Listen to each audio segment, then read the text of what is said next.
สถานที่นี้คือมหาลัยนารันทาถือว่าเป็นมหาลัยสงฆ์แห่งทมิตรของศาสนาพุทธเฮาในอดีตเคยยิ่งใหญ่มหาลัยแห่งนี้แต่ที่เห็นปัจจุบันซากปรักหักพัง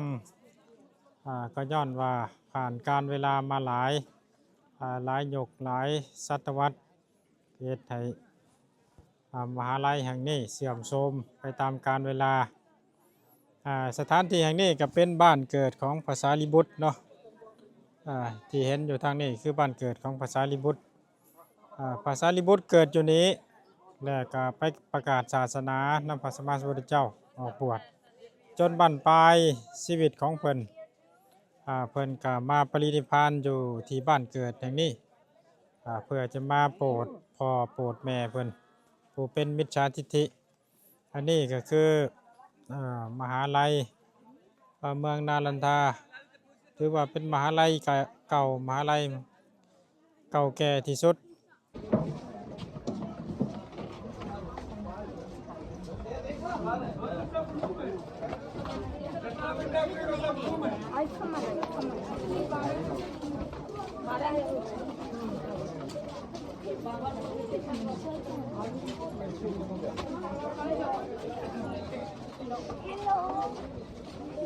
বাড়ি থেকে তুমি হিন্দি বই দেখালে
එතකොට කිස්තු පූර්ව 4 එතන 4යි